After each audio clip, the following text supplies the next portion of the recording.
Hi everyone, Jenny Brock with Jenny Brock Realty here, coming at you with the second piece to our puzzle pieces of a winning offer series.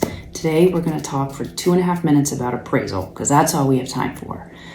Why is an appraisal contingency important? Because last week we talked about purchase price, and almost everybody thinks if I come in with the highest price, then I'm bound to win in a competing offer situation. And that is not always the case.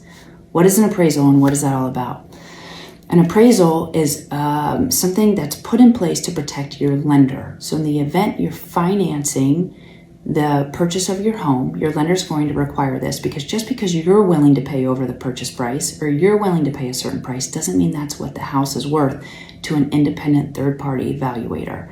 The lender wants to know, in the event you default and I have to sell your house, I want to be able to get my money back. So just because you're willing to pay that doesn't mean that's what it's worth in the market and what I'd be able to resell it at, right?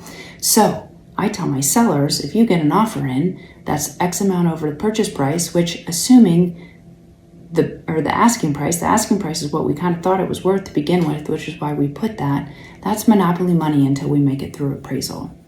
Paragraph 5 of the contract protects you, buyer. In the event the appraisal comes in short, you have the right to turn around and ask the seller to reduce the purchase price to whatever it appraises for.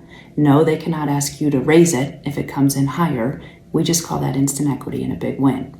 But the event it comes in lower, we can turn around and ask the seller to reduce the price. This puts the seller at a huge risk when we start getting those prices way above what the asking price was to begin with. So what can you do?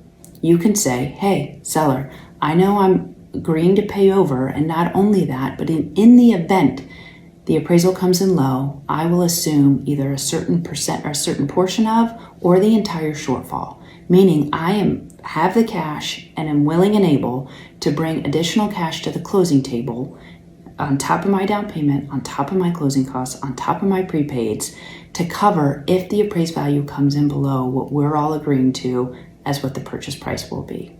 You could do 1,000, 5,000, 7,000, 3,000, 2,000, 500, whatever that number is, or the entire thing. And then let's say you're just assuming a portion of it, $5,000, and it doesn't appraise by 10, then we can only negotiate on that 5. We can only ask the seller to come down 5 rather than the full 10. And therein lies the protection to the seller. So this is why appraisal matters. This is another piece of a contract that we can manipulate based on your means of comfort and resources to make you more attractive in the event there are multiple offers and you're in a competing situation. I hope this is helpful. Lots more to talk about. Let's get coffee if you're in the market to buy or sell this spring. Talk to you soon. Bye.